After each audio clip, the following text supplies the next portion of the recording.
할렐루야.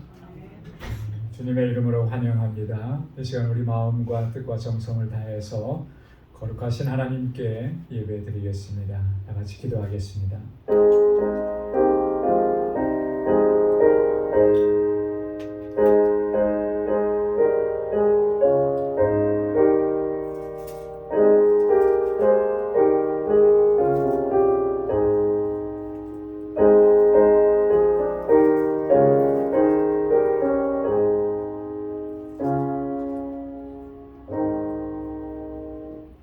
여호와는 은혜로우시며 의로우시며 우리 하나님은 자비하시도다. 여호와께서는 어리석은 자를 보존하시나니 내가 낫게 될 때에 나를 구원하셨도다. 내 영혼아 내 평안함에 돌아갈지어다. 여호와께서 너를 후대하심이로다.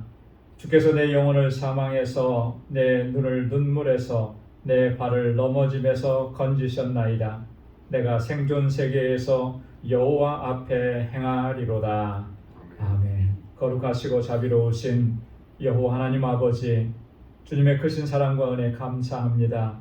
성의로 3일 동안도 저희들을 지켜주시고 은혜 가운데 보호해 주시다가 이 저녁에 다시금 주님의 거룩하신 보좌 앞으로 불러주시니 감사합니다. 우리의 마음을 다하고 힘을 다하여 여호와 하나님을 경배하고 찬양하고 예배하는 저희들 되게 하여 주옵소서.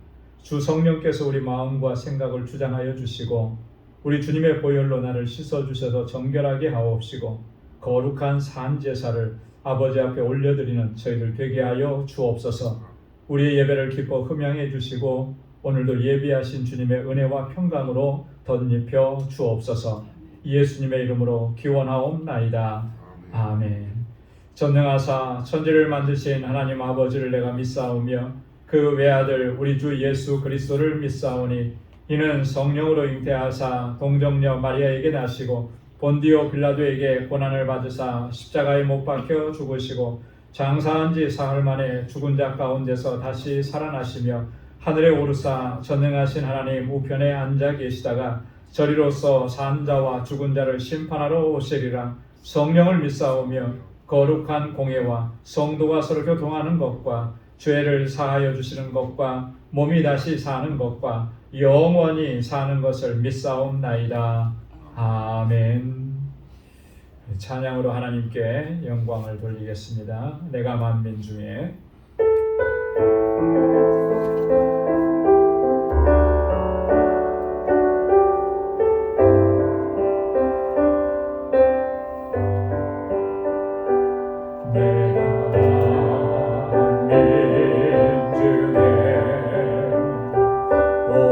주께 감사하며 주님을 찬양하리. 열방 중에서 주의 인자는 커서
주님의 영광이 온 세계 위에 펼쳐지기를 소망합니다.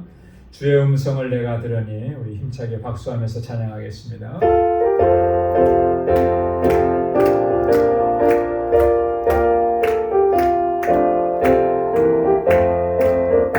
주의 음성을 내가 들으니 살아가는 날일세. 믿는 마음으로 주께 가오니 나를 영접하소서. 내가 매일 십자가 앞에 더 가까이 가오니 구세주의 흘린 보배 비로소 나를 정케 하소서. 주여 넓으신 은혜 베푸사 나를 받아주시고 나의 꿈은 뜻 주의 뜻같이 되게 하여 주소서. 내가 매일 십자가 앞에 더 가까이 가오니 구세주의 흘린 보배 비로소 나를 정케 하소서. 주의 보좌로 나아갈 때에 어찌하니 기쁠까. 주의 얼굴을 항상 배우니 더욱 친근합니다. 내가 매일 십자가 앞에 더 가까이 가오니 구세주의 흘린 보배 비로소 나를 정케 하소서. 우리 구주의 넓은 사랑을 증량할 자 없으며 주가 주시는 참된 기쁨도 헤아릴 수 없도다.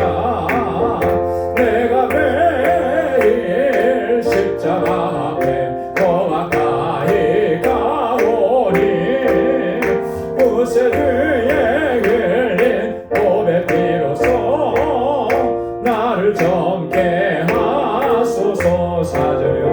우리 구주의 넓은 사랑을 증량할 자 없으며 주가 주시는 참된 기쁨도 헤아릴 수 없도다.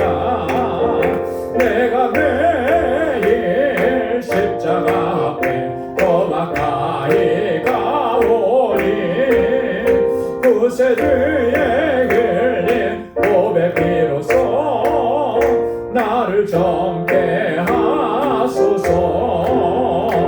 내가 매일 십자가 앞에 더 가까이 가오니 구세주의 흘린 보배 비로소 나를 정케 하소서. 아멘.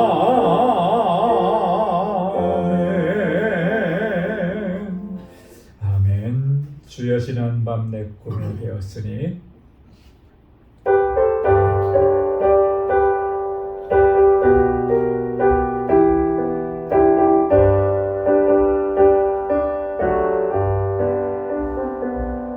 주여 지난 밤 내 꿈에 되었으니 그 꿈이 이루어 주옵소서. 밤과 아침의 계시로 보여주사 항상 은혜를 주옵소서. 나의 놀라운 꿈 성령 남에게는 장차 그 은혜 받을 편이 나의 놀라운 꿈 성령 이루어져 주님 얼굴을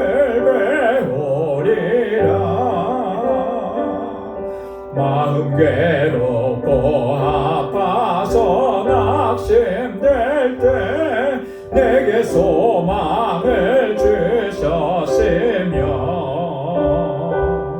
내가 영광의 주님을 바라보니 앞길 환하게 보이도다. 나의 놀라운 그 정령 남이 있기는 장차 은혜를 받을 겨니 나의 놀라운 그 정령이 이루어져 주님 얼굴을 배우리라. 세상 궁전에 나날이 갈리어도 나는 내 믿음 지키리니 인생 살다가 죽음이 꿈 같으나 오직 내 꿈은 참되리라. 나의 놀라운 꿈 정녕 남이 있기는 장차 그 은혜 받을 겨니 나의 놀라운 꿈 정녕 이루어져 주님 얼굴을 배우리라. 3절이요. 세상 풍전에 나날이 갈리어도 나는 내 믿음 지키리니 인생 살다가 죽음이 꿈 같으나 오직 내 꿈은 참되리라. 나의 놀라운 꿈 정녕 남이 있기는 장차 그 은혜 받을 겨니 나의 놀라운 꿈 정녕 이루어져 주님 얼굴을 배우리라.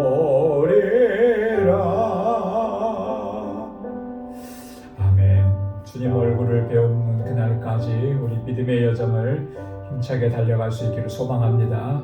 우리가 이 소망을 가지고 함께 이 시간 통성으로 기도하겠습니다. 교회를 위해서, 교회 사역자들과 하나님 세워주신 청지기들을 위해서, 우리 교회 사명을 위해서 함께 기도해 주시고 우리 자녀손들, 특별히 주일학교와 EM과 유스그룹을 위해서 교사들과 또 우리 목회자 청빙을 위해서 함께 기도해 주시고 우리 세계 곳곳에 복음을 증거하는 우리 선교사님들, 특별히 우리 멕시코에서 사역하시는 우리 박지만 선교사님, 한여정 선교사님, 또 우리 알라메다 방주교회 함께 동역하는 모든 동역자들, 우리 알라메다 방주교회가 견고하게 세워지도록 함께 기도해 주시고 우리에게 주신 선교적 사명 우리 잘 감당할 수 있도록 은혜 허락해 주시도록 함께 기도하겠습니다. 또한 우리 환우들을 위해서, 연로하신 어르신들을 위해서, 우리 교우들의 아픔과 슬픔, 고통 하나님 헤아려 주시고 주님 위로하시고 치료하시고 온전히 회복해 달라고 기도해 주시고 우리 가족의 구원을 놓고 기도하는 가정들 하나님께서 구원의 은총을 허락해 주시도록 우리 자녀들의 건강과 또 진로와 학업과 결혼을 위해서 기도하는 우리 가정들의 하나님 정말 주님의 은총을 베풀어 주시기를 기도하고 이 시간 우리 가지고 나온 개인적인 기도 제목 하나님 앞에 다 같이 통성으로 아뢰겠습니다. 거룩하신 아버지 하나님 참 감사합니다. 정말 저희들을 사랑하셔서 날마다 주님의 은혜 안에 거하게 하시고 아버지 하나님 주님을 경배하고 찬양하고 믿음으로 살아갈 수 있도록 우리의 연약함을 붙들어 주시고 주의 능력으로 함께해 주심을 감사합니다. 이 저녁에 다시금 불러주셔서 하나님을 찬양하게 하시고 예배케 하신 또한 은혜 주시고자 하시는 아버지 주님의 섭리와 인도하심임을 믿습니다. 이 시간 간절히 사모함으로 주님 앞에 나와 주님을 경배하고 아버지 하나님 주님을 갈망하고 주님의 임재를 사모하는 저희의 심령이 되게 하여 주옵소서. 아버지 하나님 저희들의 믿음은 너무나 연약합니다. 주님 붙잡아 주시고 굳건하게 하옵소서. 아버지 이 땅의 것에 소망을 두지 않게 하시고 영원하신 하나님의 나라를 소망하며 믿음으로 달려가는 우리 모든 믿음의 권속들이 되게 하여 주옵소서. 우리 광주교회가 정말 믿음 안에서 견고하게 서서 주님의 주신 사명을 잘 감당하는 온전한 믿음의 공동체, 사랑의 공동체가 되게 하여 주옵소서. 이 일들을 위해서 하나님께서 세워주신 주의 종들, 우리 사랑하는 장로님들, 우리 권사님들, 또 우리 안수집사님들, 우리 여러 재직들, 각 기관의 기관장들, 하나님 주님의 능력과 은혜를 더하여 주셔서 성령의 충만함을 더하여 주셔서 하나님 주신 사명 아버지 잘 감당하게 하시고 주님 앞에 늘 충성된 종으로 서게 하여 주옵소서. 무엇보다도 하나님 영혼 구원의 사명을 잘 감당하는 우리 모두가 되게 하옵소서. 구원의 기쁜 소식을 아버지 만방 가운데 선포하고 증거하게 하시고 하나님께서 택정하신 그 영혼들을 주님께로 인도하는 이 일에 우리 온 힘을 다할 수 있도록 인도해 주옵소서. 아버지 하나님 우리 사랑하는 자녀손들, 이곳에서 자라나는 어린 심령들, 학생들, 우리 청장년들 붙잡아 주옵소서. 저들이 정말 믿음으로 살고 하나님 잘 경외하게 하옵시고 아버지 하나님 저들을 말씀으로 양육하는 주의 종들에게 하나님 우리 교사들에게 은혜와 능력을 더하시고 아버지 하나님 저들을 이끌어갈 수 있는 하나님 귀한 목자를 아버지 하나님 속히 허락하여 주시옵소서. 그리하여 하나님 아버지 영적으로나 육적으로나 아버지 놀라운 부흥의 역사를 허락해 주셔서 아버지 하나님 이 땅에 하나님 나라를 세워가는 일에 아름답게 쓰임받는 주의 아버지의 거룩한 일꾼들이 다 되도록 인도하여 주옵소서. 세계 곳곳에 복음을 증거하는 우리 선교사님들 강건하게 붙잡아 주시고 주의 능력으로 함께 하시고 성령으로 충만하게 하옵소서. 복음이 증거될 때마다 하나님 그 죽음의 땅이 독도의 땅이 생명의 땅으로 변화되는 역사가 있게 하여 주옵소서. 아버지 저희의 필요한 모든 것들을 채우시사 부족함이 없게 하옵시고 특별히 알라메다 방주교회 주님 세워주셨고 아버지 하나님 귀한 종들 아버지 선교사님과 모든 동역자들 함께하게 하심을 감사합니다. 합력하여서 선을 이룰 수 있게 하시고 이 알라메다 방주교회가 정말 구원의 방주로 우뚝 서서 그 알라메다 지역에 있는 그 많은 영혼들을 다 주께로 돌아오게 하는 놀라우신 아버지 주님의 역사에 귀하게 쓰임받게 하여 주시옵소서. 아버지 하나님 우리 방주교회가 이 선교적 사명을 잘 감당할 수 있도록 하나님 은혜 위에 은혜를 더하여 주옵소서. 우리 사랑하는 권속들을 위해서 기도합니다. 우리 광주의 권속들 한 사람 한 사람 주께서 능력의 장중에 붙들어 주옵소서. 믿음의 용사들이 되게 하옵소서. 하나님의 전신갑주로 온전히 무장시켜 주시고 성령의 충만함 가운데 기쁨으로 주님을 섬기게 하시고 감사함으로 주님 앞에 나아가게 하시고 아버지의 믿음으로 승리하는 삶이 되도록 도와주옵소서. 연약함이 있습니다. 아픔이 있습니다. 아버지 하나님 고통과 아버지 시험과 근심이 있습니다. 주님 만져주시고 주님 치료하여 주시고 주님 온전하게 회복시켜 주옵소서. 매일매일의 삶이 하나님의 임재 가운데 살아가는 삶이 되도록 도와주시고 하나님의 역사하심을 날마다 체험하는 아버지 복된 삶이 되도록 인도하여 주옵소서. 우리 사랑하는 성도들의 가정을 주님의 평강으로 지켜주시고 아버지 하나님 저들이 일하고 있는 일터가 정말 아버지 하나님 그곳에서 저희의 삶이 복의 근원된 삶이 되도록 도와주시고 허락해 주신 믿음의 기업들을 든든하게 하셔서 이 세대 가운데 하나님 앞에 귀하게 쓰임받는 믿음의 기업들이 되게 하여 주시옵소서. 아버지 하나님 우리 가족 중에 아직도 주님을 영접하지 아니하는 아버지 안타까운 영혼들이 있어서 눈물로 기도하오니 사랑하는 아버지 하나님 그 가정의 구원의 역사를 허락하여 주옵소서.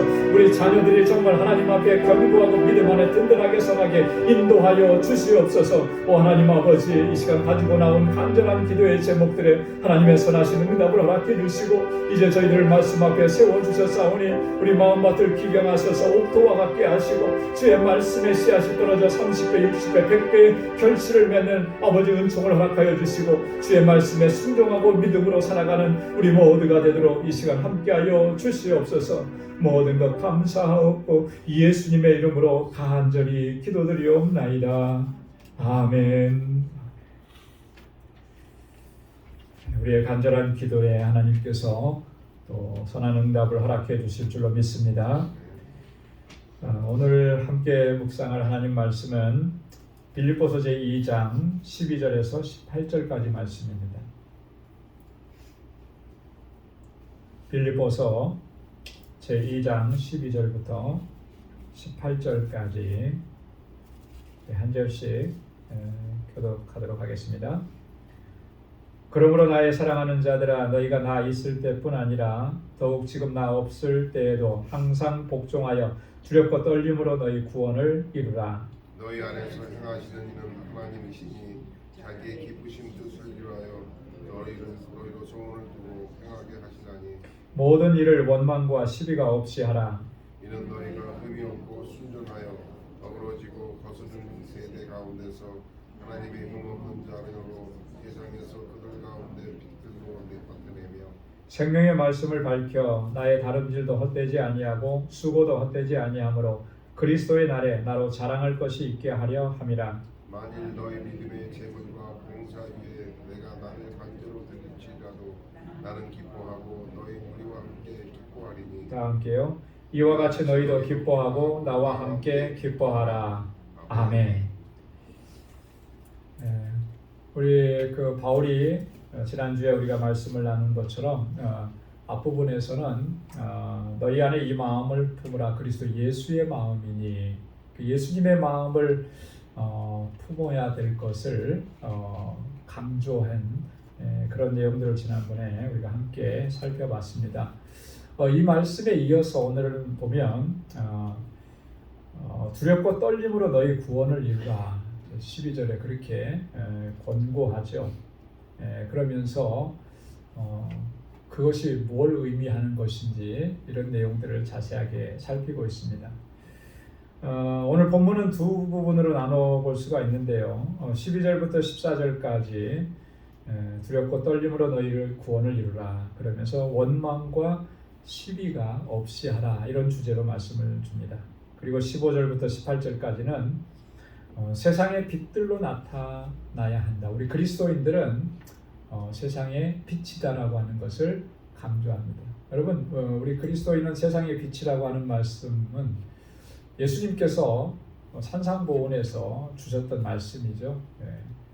하나님께서 우리를 세상의 빛으로 소금으로 그 사명을 감당하도록 우리에게 말씀하신 겁니다. 그것을 사도들도 그대로 이어받아서 우리 그리스도인들이 세상 가운데서 어떤 존재여야 하느냐라고 하는 것을 계속해서 강조하죠. 자, 그러면 우리가 12절부터 우리 한 절씩 보도록 하겠습니다. 자, 12절에 보면 그러므로 나의 사랑하는 자들아 너희가 나 있을 때뿐 아니라 더욱 지금 나 없을 때에도 항상 복종하여 두렵고 떨림으로 너희 구원을 이루라. 이 말씀에 보면 바울이 지금 빌립보 교회 성도들을 정말 얼마나 사랑하고 그들에게 애정을 가지고 있는지가 잘 드러나 있습니다. 그러므로 나의 사랑하는 자들아. 여기서 이제 사랑하는 자들아 우리 말로는 그렇게 돼 있잖아요. 근데 영어 성경에 보면 나의 친구들아 이렇게 표현을 해요. My dear friends 이렇게 돼 있습니다. 정말 존중하는 마음으로 아끼는 마음으로 사랑하고 그리고 나의 친한 친구라는 거죠. 그죠? 요즘 젊은 사람들이 말하는 식으로 가장 친한 친구를 베프 그러잖아요. 그죠? 그런 거예요. 그렇게 생각을 하고 있는 거죠. 그리스도 안에서 형제가 되었고 같은 소망을 가졌고 하나님께서 주신 같은 생명을 공유한 그런 사람들이잖아요. 그러니까 얼마나 사랑스럽고 또 얼마나 그들을 존중하고 있느냐라고 하는 거죠. 우리가 사실 같은 공동체 안에 있으면서 서로가 서로에 대해서 그런 존중과 그 다음에 그런 사랑을 가지고 또 서로를 대하고 또 섬기고 또 함께 그렇게 공동체를 이루어 가야 할 줄로 믿습니다. 정말 우리 방주 공동체는 이 사회에 있는 다른 여러 단체들하고는 비교할 수가 없는 거예요. 교회 공동체는 정말 비교할 수가 없어요. 우리가 사실 영적으로 한 가족이다, 그리스도 안에서 가족이다 이런 표현을 많이 쓰는데 어떻게 보면 요즘에는 그게 그냥 상투적인 그런 표현이 돼버린 것 같아서 참 안타깝죠. 초대교회 시대에는 정말 가족 같았거든요. 우리가 잘 아는 대로 예루살렘 초대교회라든지 처음에 교회가 형성되었을 때 그때 사도행전 2장이나 사도행전 5장에 보면 네 것 내 것이 없었어요. 그 서로가 어렵고 힘들면 자기 재산을 다 팔아서 그 사람의 형편을 도와주고, 그래서 빈궁함이 없게 하고 결핍됨이 없도록. 이게 뭐 누가 시켜서 그렇게 된 게 아니거든. 다 자발적으로 그래. 바울과 함께 1차 전도 여행을 떠났던 바나바 같은 경우도 그렇잖아요. 바나바도 자기에 있는 집과 재산을 다 팔아서 사도들 앞에 내놓고 어려운 사람들 도와달라고 뭐 이렇게 하면서, 그게 정말 가족이니까 그렇게 하잖아요, 그죠? 그런 친밀함이 우리가 다시 회복해야 되는 것이죠. 우리가 그리스도 안에서 한 형제 자매고 가족이라는 것을 다시 한번 우리가 기억하면서 또 이 공동체를 정말 아름다운 사랑의 공동체로 세워가는 우리 모두가 될 수 있기를 소망합니다. 너희가 나 있을 때뿐 아니라 더욱 지금 나 없을 때에도, 나 있을 때라고 하는 것은 바울이 처음 가서 복음을 증거할 때죠. 그때 복음에 순종했던 그런 모습처럼 지금 내가 없는 그런 상황에도 여러분들은 항상 복종하고 두렵고 떨림으로 너희 구원을 이루어야 합니다. 그런 거예요. 바울이 있다고 그때는 잘하고 바울이 없으니까 그때는 대충하고 이런 거는 진실성이 없는 거죠. 뭐 저희 교회는 그렇지 않지만 예전에는 한국에서 보면 그래요. 담임 목사님들이 교회를 주일날 잘 못 비우신대요. 왜 못 비우시냐면 담임 목사님이 계실 때하고 안 계실 때하고 교회 출석하는 그 출석 비율이 확 차이가 난다는 거예요. 이번에 담임 목사님 해외 집회 나가시니까 이참에 좀 하루 쉬자. 이런 심리가 굉장히 많은 거예요. 그래서 못 비우신대요. 이건 뭔가 좀 잘못된 거죠, 사실. 그죠? 담임 목사님이 계시나 안 계시나 또 내 신앙은 내가 지켜가는 거 아니겠습니까? 그죠? 누가 있을 때나 없을 때나 이게 달라지면 안 되는 거거든요. 항상 한결같아야 되는 거예요. 한결같이 순종하고 한결같이 주님 앞에 서고, 그럼 그게 진짜 믿음인 거고 그게 강건한 믿음인 거예요. 저와 여러분들이 그런 믿음을 소유하고 끝까지 믿음의 여정을 달려갈 수 있기를 소망합니다. 그래서 항상 복종하고 두렵고 떨림으로 너희 구원을 이루라 그랬습니다. 이게 무슨 말일까요? 구원을 이루라 그랬잖아요. 이미 여러분 구원 받으셨죠? 근데 또 구원을 이루라는 거예요. 이게 도대체 무슨 말인가? 이미 내가 구원 받았는데 또 구원 받아야 되는 일이 있다라고 하는 얘기인가? 여기서 말하는 바울이 구원을 이루라고 하는 것은 이런 거예요. 구원의 완성을 이루기까지 믿음 안에서 전진해 나가라고 하는 거예요. 하나님께서 우리를 구원하셔서 하나님의 거룩한 백성이 되게 하셨는데 이 구원의 완성은 언제 이루어지는 것입니까? 주님께서 세상을 심판하시기 위해서 다시 오시는 날, 그날 이제 구원의 완성이 이루어지는 거예요. 그 기간 동안에 우리가 이 땅에서 사는 동안에는 끊임없이 공격을 받고 영적 싸움을 감당해야 되고 나의 구원을 빼앗아 가려고 하는 악한 사탄의 그런 어떤 계략들이 있는 거예요. 그러니까 에베소서 6장에서 바울이 공중 권세 잡은 자들과의 이 싸움에서 승리할 수 있기 위해서 어떻게 하라고 그랬습니까? 하나님의 전신 갑주를 입으라. 무시로 성령 안에서 깨어서 기도하라. 그렇게 권고했거든요. 이 싸움이 계속 있는 거예요. 그래서 이 싸움에 승리하고 마지막 주님이 세상을 심판하러 오시는 그날은 구원의 완성이 이루어지는 겁니다. 그래서 그날에 이르기까지 항상 두렵고 떨림으로 이 구원을 이루어가야 돼요. 두렵고 떨리는 마음이 없으면 안 된다라고 하는 것입니다. 여러분, 이 두렵고 떨리는 이 마음이라고 하는 것은 우리의 삶의 자세를 얘기하는 거예요. 하나님 앞에서 우리가 어떤 자세를 취하느냐를 이야기하는 것입니다. 두렵고 떨림이라고 하는 것은 뭐 어떤 공포심을 가지고 뭐 이런 얘기가 아니고요. 하나님을 경외하는 경건한 마음의 자세를 항상 견지하라라고 하는 거예요. 경건이라는 말, 경외심이라고 하는 말은 여러분 이 경외심이라고 하는 말이 그게 그 안에 두렵고 떨리는 마음 이게 포함되어 있는 거잖아요. 경외라고 하는 게 뭐예요? 경외. 경이라고 하는 말은 공경한다라고 하는 거죠. 공경한다. 왜라고 하는 건 뭐죠? 두려움이라는 거예요. 하나님을 향해서는 이 마음이 있는 거죠. 하나님을 공경하고 하나님을 최고로 공경하고 그리고 그분 하나님 앞에 섰을 때는 항상 두려움을 가지고 서는 거예요. 두렵고 떨리는 거예요. 근데 이 두려움이라고 하는 것은 무서워서 벌벌 떠는 그런 모습은 아니라고 하는 거예요. 창세기 아담과 하와가 하나님의 명령을 거역하고 나무 사이에 숨었죠. 하나님께서 아담아 내가 어디 있느냐 했을 때 아담이 뭐라 그랬습니까? 두려워서 숨었나이다 그랬거든요. 이건 정말 무서워서 숨은 거예요. 왜 그렇게 무서움이 왔습니까? 하나님의 명령에 자기가 거역했기 때문에, 불순종했기 때문에 두려움이죠. 그런 두려움을 얘기하는 게 아니에요.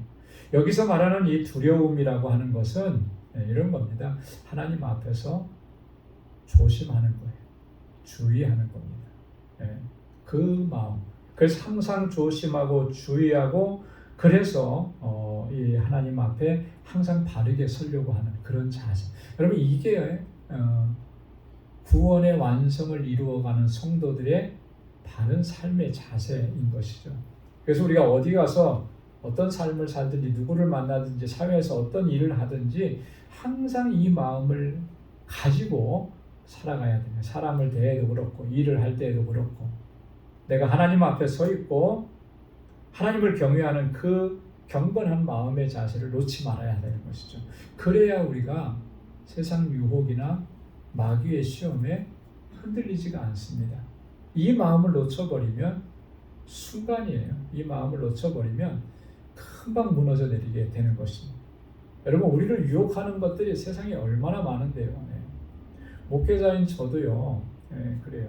항상 이렇게 교회 안에서 목회하고 또 예배 인도하고 뭐 설교하고 이럴 때는 사실 별 그런 게 유혹으로 다가오는 게 별로 없어요. 근데 언제 유혹이 많이 오냐면 이 목회 현장을 잠시 떠나 있을 때 뭐 휴가를 간다든지 뭐 이러면은 여지없어요. 그런 게 그냥 사람이 금방 어떻게 돼요? 금방 좀 이렇게 풀어지잖아요. 그래서 그 풀어지는 것을 꽉 잡는다는 게 이게 여간 어려운 일이 아니에요. 하지만 그렇게 해야 하는 것입니다. 그래야만 우리가 유혹에 넘어지지 않는 거죠. 영적 싸움에서 어디서든지 승리할 수가 있는 거예요. 구원의 완성에 이르기까지 두렵고 떨림으로 항상 믿음의 길을 걸어가는 저와 여러분들이 될 수 있기를 주님의 이름으로 축원합니다. 자, 그 다음에 13절에 보면 너희 안에서 행하시는 이는 하나님이시니 자기의 기쁘신 뜻을 위하여 너희로 소원을 두고 행하게 하시나니 너희 안에서 행하시는 이는 하나님이시다. 여러분 우리가 이 앞에 두렵고 떨림으로 너희 구원을 이루라 라고 하는 이 말에 자칫 오해할 수도 있습니다. 뭐냐면 구원의 완성이 어떤 내 노력과 내 공로와 내 의지로 완성이 되는 것처럼 그렇게 느껴질 수가 있죠. 사람의 공로가 그것을 이루어가는 것처럼. 그런데 여러분 구원의 은혜는 사람의 공로로 이루어지는 게 아닙니다. 여기서 말하는 두렵고 떨림으로 너희 구원을 이루라고 했을 때 그 수고하고 애쓰고 노력하는 그 모든 것들도 누가 그것을 이끌어 가시느냐 하면 우리 안에서 하나님께서 행하신다라고 하는 거죠. 하나님께서 이끌어 가시는 거예요. 자, 그러니까 하나님 앞에 우리가 날마다 엎드리고 하나님의 도우심을 구해야 하는 것이죠. 여러분 내 의지 가지고 내 노력 가지고 내 힘 가지고 그렇게 할 수 있었다면은 그렇게 할 사람들 참 많이 있을 겁니다. 왜냐하면 의지력이 강한 사람들이 꽤 있으니까요. 그죠? 저도 의지력이 별로 없는 줄 알았는데 어떤 분야에 있어서는 좀 의지력이 좀 있더라고요. 그 다이어트 하고 나서 여러분들도 다 보시는 것처럼 몇 년째 이걸 잘 유지하고 있거든요. 그걸 보면서 혼자 생각했어요. 지금은 좀 의지력이 좀 생겼네. 그런 생각이 좀 들더라고요. 누구나 다 의지력이 있는 사람들이 다 있죠. 이것에 뭐 이러면 아무것도 아니고 정말 대단한 의지력을 가진 사람들이 세상에는 종종 있어요. 근데 그것 가지고 다 할 수 있는 것이었다면 뭐 걱정할 게 뭐가 있겠어요. 근데 그게 아니거든요. 하나님께서 내 안에서 역사하셔서 우리에게 그런 마음을 주시고 또 그런 마음을 사모하는 사람을 하나님께서 이끌어 가시는 거예요. 하나님께서 우리 안에서 역사하시는 거죠. 그래서 바울은 그걸 강조하는 것입니다. 이거 잊어버리지 말라는 거죠. 자기의 기쁘신 뜻을 위해서 너희로 소원을 두고 행하게 하신다. 하나님의 기쁘신 뜻을 위해서, 하나님의 뜻을 위해서 우리로 하여금 내 안에서 소원을 가지고 그 일을 행하도록 이끌어 가시냐. 그러니까 내 안에 그런 소원을 주시는 것이 하나님께서 주시는 마음이라고 하는 것이죠. 이 마음을 사모하고 이런 마음을 가지고 하나님 앞에 나아갈 때 하나님께서 내 안에서 역사하시고 또 그것을 이끌어 가시는 거예요. 하나님의 기쁘신 뜻을 위해서 하는 거예요. 우리의 뜻과 우리의 목적이 아니라 우리로 하여금 하나님의 그 구원의 은총에 기뻐하고 감사하며 살아갈 수 있도록 하시는 그 하나님의 거룩하신 뜻을 쫓아서 살아갈 수 있도록 우리 안에 그 소원을 주신다라고 하는 거죠. 이게 은혜인 것입니다. 그래서 저와 여러분들 가운데 하나님께서 이 소원을 주시고 또 이 소원을 붙잡고 살아가는 그런 복된 믿음의 여정들이 될 수 있기를 소망합니다. 자, 그렇기 때문에 14절에 보니까 모든 일을 원망과 시비가 없이 하라. 우리 믿음의 생활을 할 때 공동체 안에서 가장 경계해야 될 것 중에 하나가 바로 이런 부분들입니다. 원망과 시비가 없어야 된다라고 하는 것이. 바울이 왜 이 이야기를 하는 것이겠습니까? 빌립보 교회 성도들에게.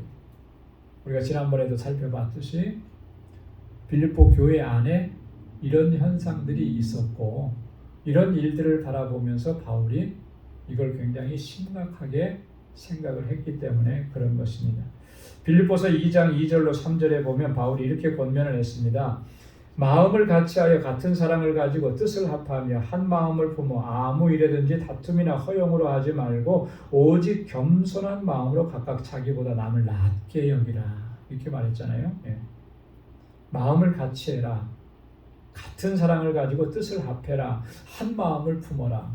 여러분 이렇게 권고하는 그 전제는 뭐예요? 지금 빌립보 교회가 그렇게 하지 않고 있는 거예요. 그죠?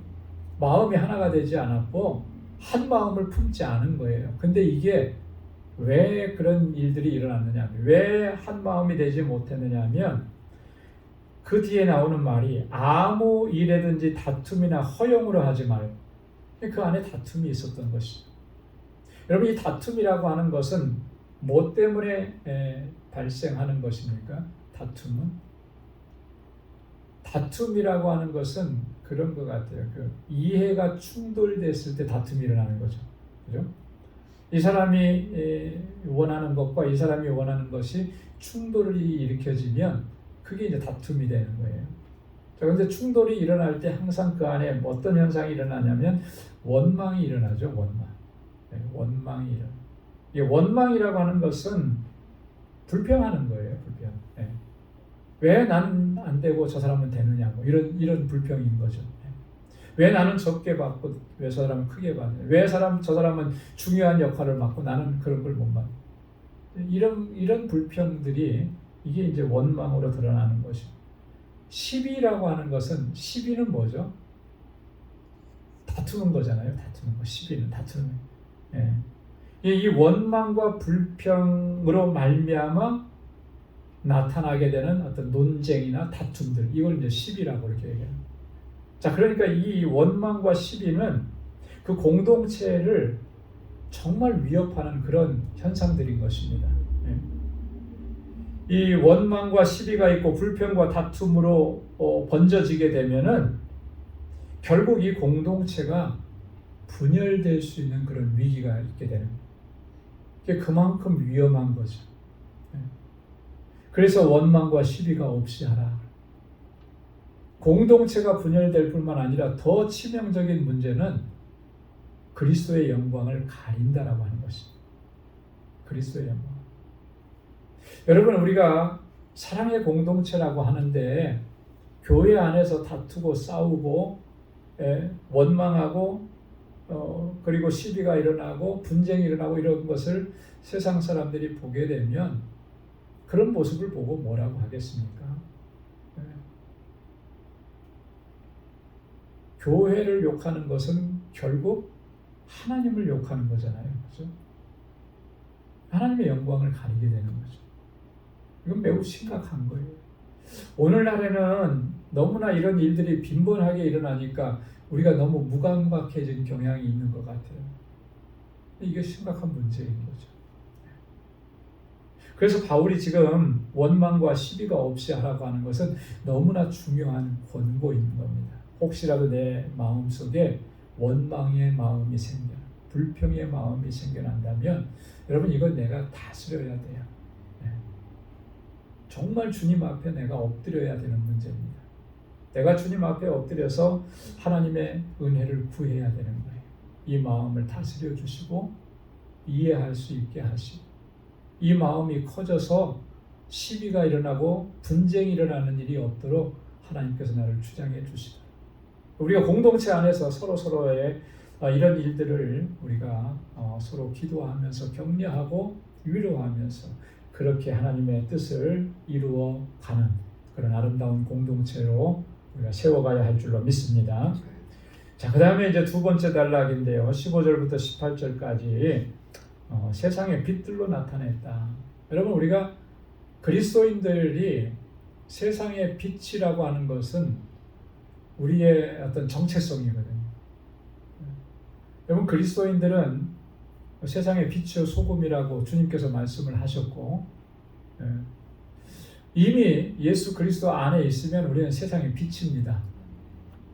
우리는 이미 세상의 소금이에요. 주님의 말씀을 우리가 잘 읽어보면 마태복음에 너희는 세상에 뭐라고 하셨습니까? 빛이라고 그랬어요. 너희는 세상의 소금이라고 그랬어요. 너희는 세상에 빛이 되라 그러지 않고 너희는 이미 세상의 빛이라고 그러셨습니다. 우리가 그리스도의 생명 안에 있으면 우리는 세상의 빛인 거예요. 이 자기 정체성을 우리가 분명하게 가지고 있어야 된다라고 하는 것입니다. 자, 그래서 15절 말씀에 보면 너희는 세상의 빛이기 때문에 자, 이렇게 권고합니다. 이는 너희가 흠이 없고 순전하여 어그러지고 거스리는 세대 가운데서 하나님의 흠 없는 자녀로 세상에서 그들 가운데 빛들로 나타내며. 자, 우리가 원망과 시비가 없이 해야 하는 그 이유가 목적이 뭐냐라고 했을 때 그 목적을 이렇게 얘기합니다. 너희가 흠이 없고 순전하고 그래서 이 어그러진 세대 거스리는 세대 가운데서 하나님의 흠 없는 자녀로 세상 가운데 빛의 자녀들로 나타나야 된다. 그렇죠. 교회가 우리 그리스도인들이 정말 다투고 불평하고 원망하고 시비가 일어나고 분쟁이 일어나면 그 세상에 빛을 발하기커녕 하나님의 영광을 가리는 거잖아요. 이게 얼마나 치명적인. 그렇기 때문에 우리는 더욱더 흠없는 하나님의 자녀로서 세상 가운데 존재하기를 힘써야 한다라고 하는 것입니다. 흠이 없다라고 하는 말은 다른 사람들에게 비난받을 만한 일을 하지 않는 것을 의미합니다.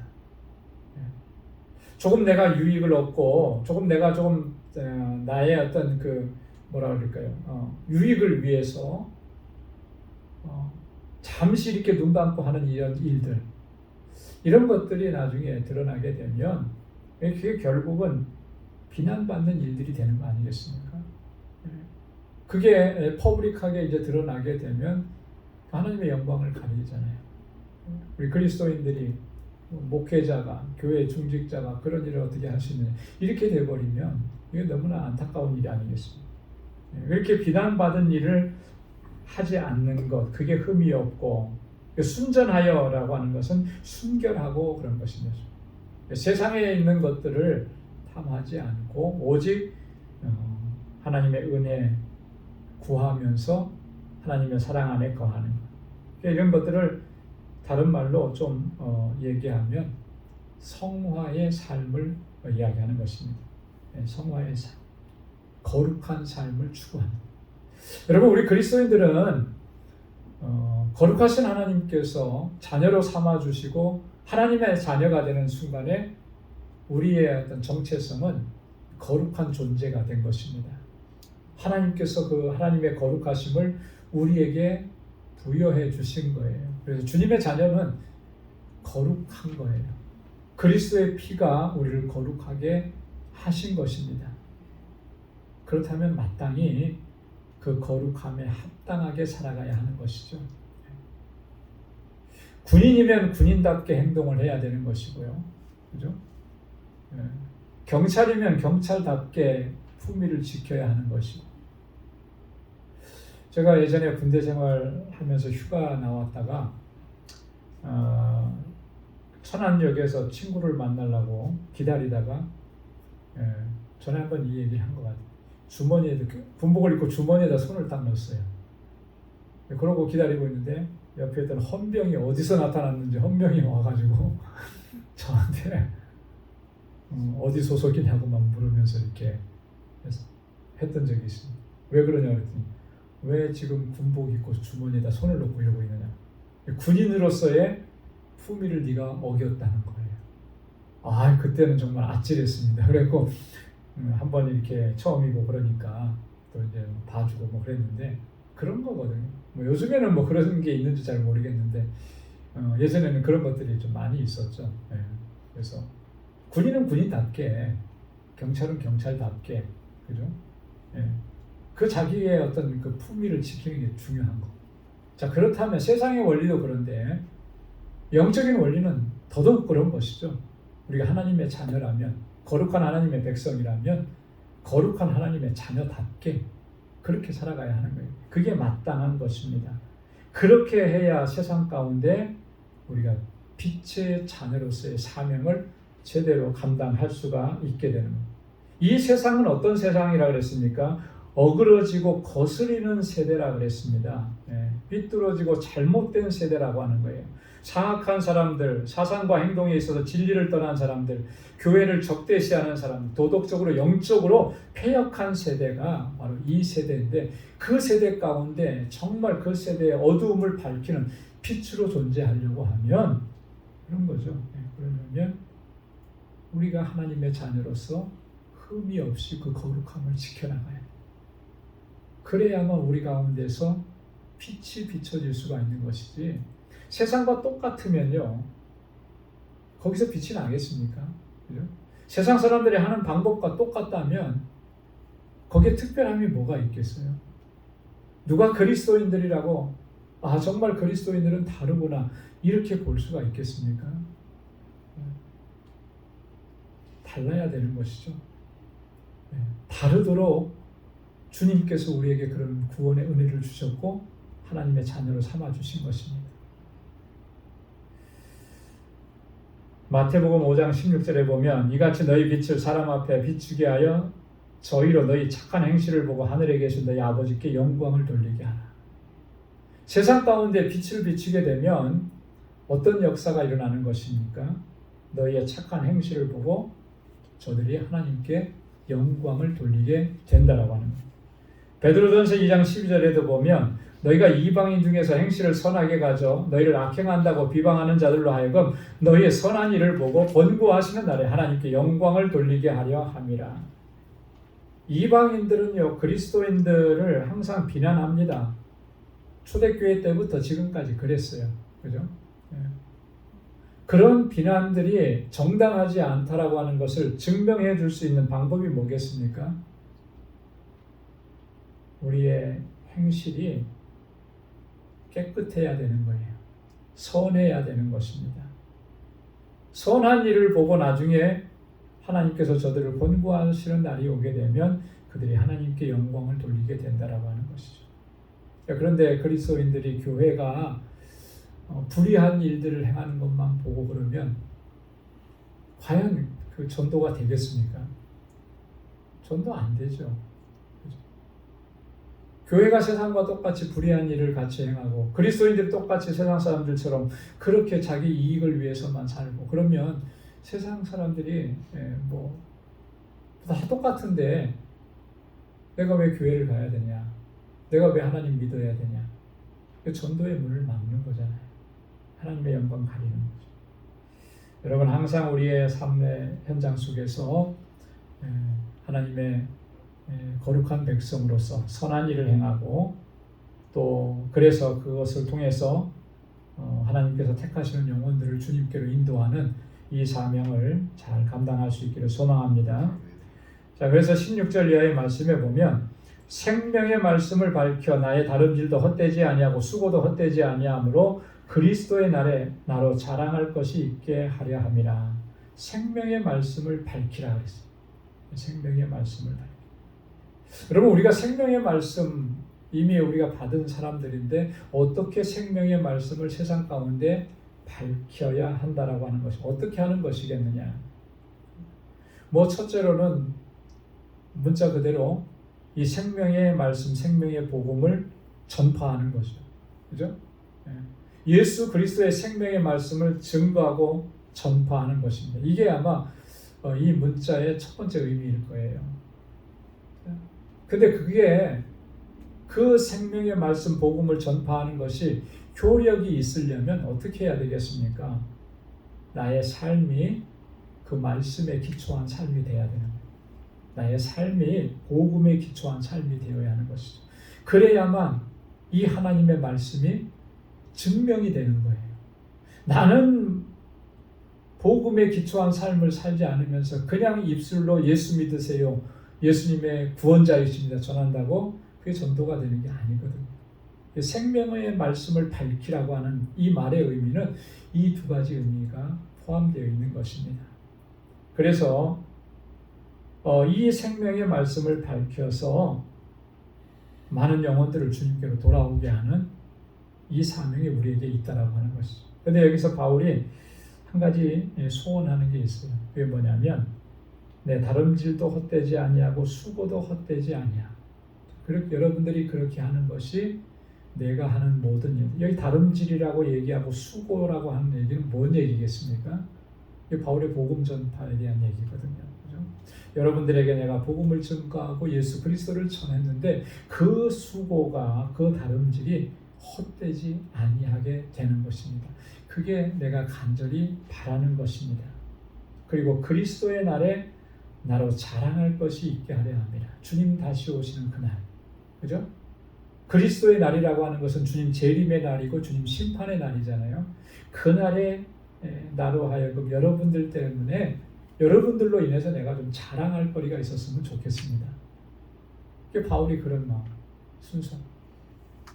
바울이 빌립보 교회 성도들을 통해 성도들로 말미암아 자랑한다라고 하는 것은 어떤 의미겠습니까? 저들이 정말 말씀 안에서 복음 안에서 진실하게 살아가는 그 삶을 통해서 하나님께 영광을 돌리니 바울은 그게 자랑이 되는 거죠. 얼마나 기쁘겠어요, 그죠?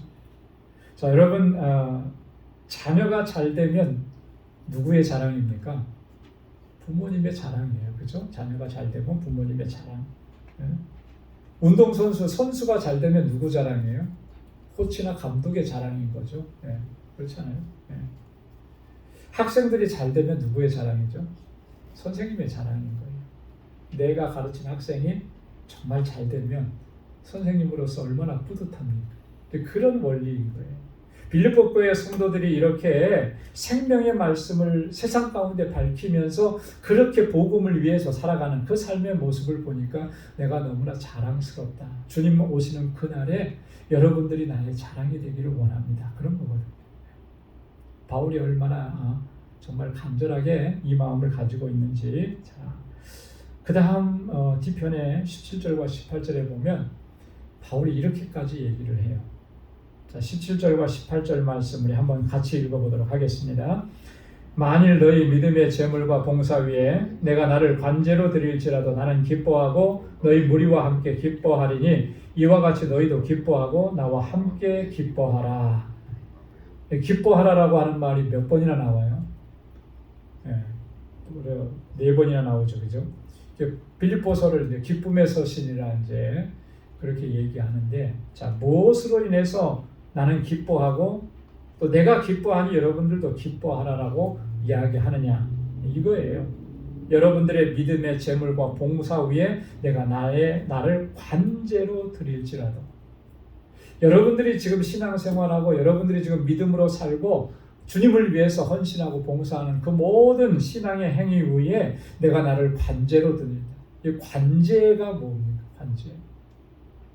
관제라고 하는 것은요, 구약 시대에 이렇게 재물을 이렇게 하나님 앞에 올리기 위해서 재물을 쌓아놓으면 거기에 재물에다가 뭐를 뿌리느냐면 그 잡은 짐승의 피를 뿌리는 거예요.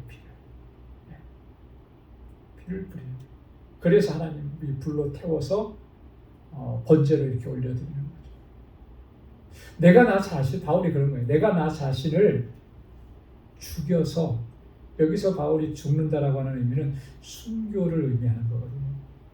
내가 나의 죽음을 통해서 여러분들에게 관제, 여러분들의 신앙과 믿음 위에 내가 관제로 부어진다 할지라도 나는 기뻐하고 기뻐하리. 자, 그러니까 빌립보 교회 성도들이 얼마나 정말 그들이 믿음 안에서 하나님 잘 경외하고 거룩한 하나님의 백성으로 살아가기를 간절하게 기대하고 소망하고 있느냐는 거죠. 여러분들의 그 믿음 위에 내가 죽어서 내 이 피를 그 위에 관제로 뿌려진다 할지라도 나는 기뻐하고 기뻐할 것이고, 그러니 여러분들도 기뻐하십시오. 여러분, 우리가 정말 하나님 앞에서 거룩한 하나님의 백성으로 살아간다라고 하는 것이 얼마나 중요한지 모릅니다. 우리를 세상의 빛으로 우리를 존재하게 하신 그 거룩하신 하나님의 뜻에 우리가 합당하게 행하고, 주님께서 우리를 부르시는 그날까지 구원의 완성을 향해서 달려갈 때에 정말 거룩한 믿음의 길을 걸어가 그렇게 하나님의 뜻을 이루어갈 수 있는 저와 여러분들이 다 될 수 있기를 주님의 이름으로 축원합니다. 기도하겠습니다. 거룩하신 아버지 하나님, 참 고맙고 감사합니다. 오늘 이 저녁에도 저희들을 사랑하셔서 하나님 주의 전에 나아오게 하시고 하나님의 귀한 말씀을 또 듣게 하시고 우리의 심령 가운데 깨달음을 허락해 주셔서 감사합니다. 아버지 하나님, 거룩한 하나님의 백성답게 하나님 이 세상을 살게 하시고 주님께서 우리를 부르시는 그날까지 우리 구원의 완성에 이르도록 그리스도의 장성한 분량에까지 자라갈 수 있는 저희들이 되게 하여 주옵소서. 두렵고 떨림으로 우리의 구원을 이루어가게 하시고 오직 하나님의 영광을 위해서 살아가는 거룩한 하나님의 백성이 되도록 우리를 붙잡아 주시고 내 안에서 성령으로 역사하시는 그 역사하심의 인도하심을 따라가는 믿음의 여정이 되도록 우리 방주의 권속들 저희들의 삶을 지키시고 인도하여 주옵소서. 이제는 우리 주 예수 그리스도의 무한하신 은혜와 하나님 아버지의 크고 놀라우신 사랑과 성령의 위로 교통 충만하심의 역사가 거룩한 하나님의 백성으로 살아가기로 결단하는 우리 방주의 모든 믿음의 권속들과 저들의 가정과 직장 생업의 터전 위에 이제로부터 영원까지 함께 하시기를 간절히 축원하옵나이다. 아멘.